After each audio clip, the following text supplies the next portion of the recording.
Okay, thank you very much. So I'm going to present some work we have done on violence against refugees in Germany. And that was inspired by the often so-called refugee crisis in Germany, where we had the arrival of nearly 1 million refugees in 2015, most of whom then applied for asylum in 2016. So those 2 years were years when the public conversation was very much dominated by the arrival of refugees. And what was quite special in the German case compared to some other countries is that refugees were distributed throughout the country quite proactively, so that most municipalities actually kind of got to experience this influx of a new group.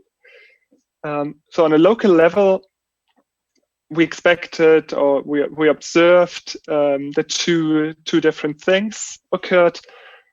One was a lot of intergroup contact, some very structured kind of welcome initiatives along the lines of what we saw in Ireland, but also lots of more informal contact. But at the same time, also local conflict, where especially communities that had seen kind of very few foreigners before on a local level at times reacted quite negatively. In this work, we were interested in seeing how those two effects kind of balanced, and specifically what the effects of conflict and particularly violence on attitudes were. That comes out of the recognition that right-wing violence is a big problem. It has been increasing across Europe in recent years, and it's got a very diverse phenomenon. It includes large-scale attacks, like the ones we've seen in the US repeatedly over the past couple of years, but also lots of small-scale attacks. In 2016, there were almost 1,000 attacks on refugee shelters in Germany. Many of them arson attacks where people set fire to shelters.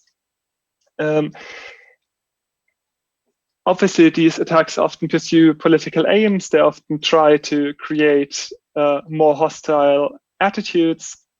So the question was, do they work in that?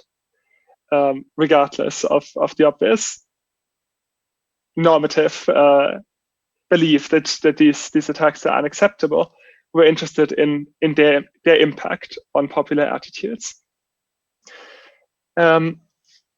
We situated that in the context of research on violent protest. And that research has shown that violent protests often receive less public support, and that has been shown for both left-wing and right-wing protests. So usually observers don't really like to see violent protests and judge it negatively. Such protests also reduce participation and are more easily repressed than peaceful protests. However, so far there's rather little work that looks at whether such protests shift attitudes. One reason for expecting them to shift public attitudes is that they often create more attention.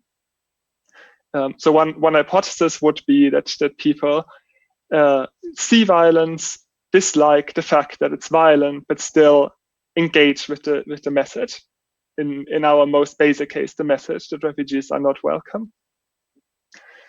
The research to date sometimes uses cross-section analysis to see how attitudes and the frequency of violent protests interact, but they are, of course, rather difficult to interpret, because whether or not you engage in violence might also depend on the level of support you already expect. So cross-section analysis are really difficult to interpret.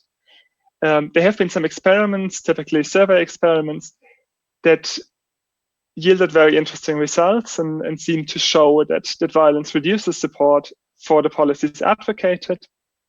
For example, in this experiment by Simpson and colleagues, that gave people vignettes based on the Charlottesville protests in the US. And they showed that depictions of violence by protesters reduced both liking of the protesters and support for the policies they advocated. However, all of that literature I'm aware of, at least, very much linked the violence to the attitude measures. In this particular experiment, people had to rate both, that they liked the violence and that they liked the attitudes. But even if you don't ask them to rate the violence, they still implicitly need to take a stance. So what we wanted to consider was a way of doing research that really disentangles the attitude measures from any opinions about protest tactics. There's been one interesting piece that has been cited a lot recently in the context of the Black Lives Matter protests, which is this study by Waso, who showed that voting on a local level shifted away from civil rights supporters after violent civil rights protests back in the late 1960s. However, that then combines mobilization and attitude change. So we don't really know whether violent protests mobilize opponents or actually change attitudes. So our approach was to use completely separate data sets to link violence and attitudes on a local level, because that seemed to be the only way to remove the salience of protest tactics out of the response. And of course, looking at events that actually occurred allowed us to see whether the effects are not just experimentally induced for a couple of minutes, but actually ecologically valid. And we were interested in considering many small effects, many small events of different nature, to kind of try to look at violence per se, rather than very specific choices. And we tried to find a way to run an analysis that allows us to separate the two directions of the link, because we expected that protest has some effect on attitudes, but also attitudes have some effect on protests or violence, rather. So basically, we tested two hypotheses. The first one, rather trivial, the intergroup contact hypothesis: a higher share of refugees is associated with more positive attitudes. But if that is true, that suggests that at least there is no huge effect of local conflict. And then the more interesting hypothesis was that violent protests actually backfire.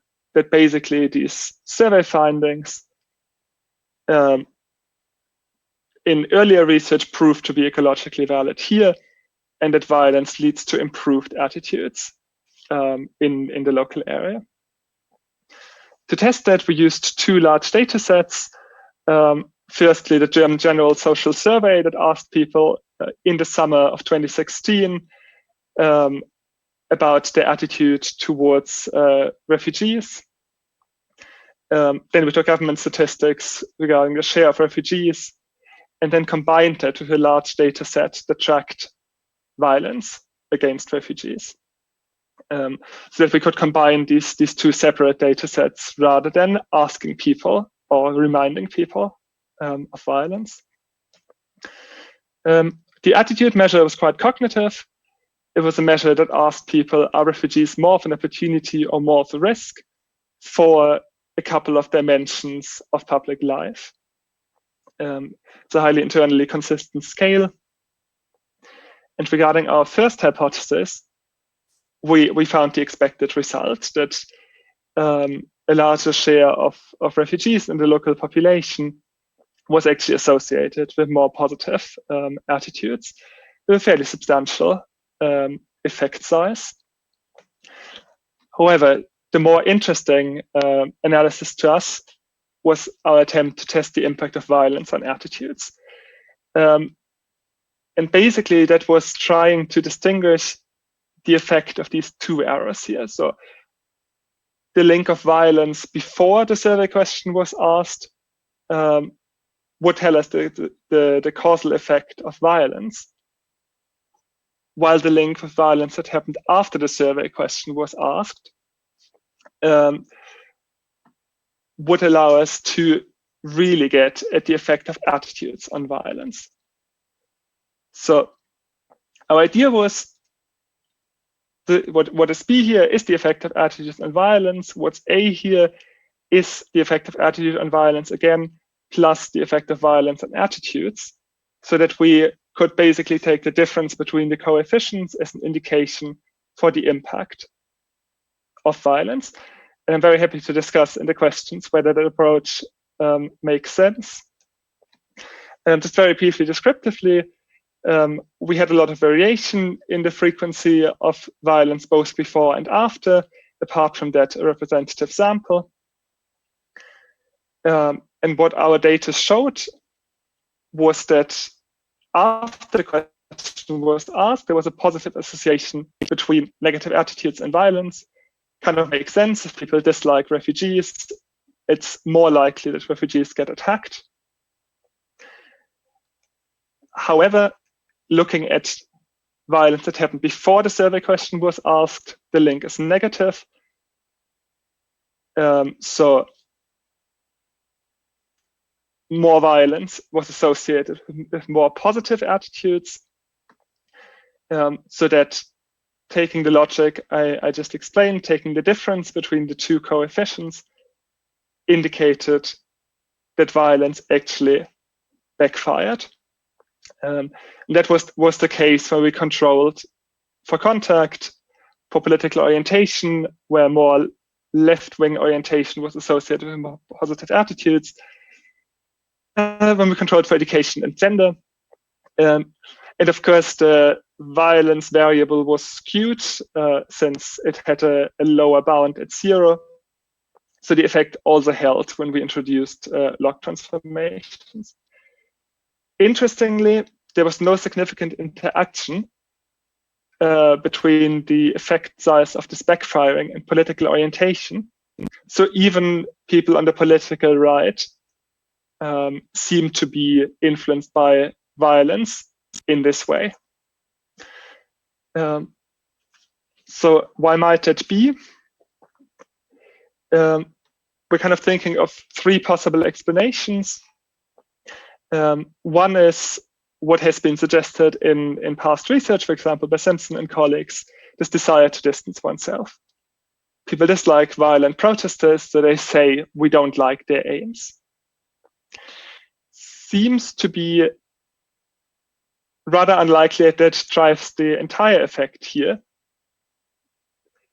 because saying refugees are a risk to the German welfare state really doesn't imply an endorsement of violence against refugees. So that effect might well be there, but it doesn't explain our full effect. There might be a feeling of solidarity with victims, where an attack against refugees triggers empathy. However, our outcome measure was quite cognitive and impersonal. So what we think is the most likely explanation for the effect is exactly the increased visibility that that violent protest creates, and the fact that such visibility on a local level leads to individuation and personalization. And we have some initial evidence from another piece of research that news coverage of refugees on a local level, possibly quite independent of its valence, is associated with more positive attitudes, probably because of this personalization and individuation. However, if any of you watching this have other suggestions for why this effect might come about, we'd be very grateful to hear them as well. So thank you very much.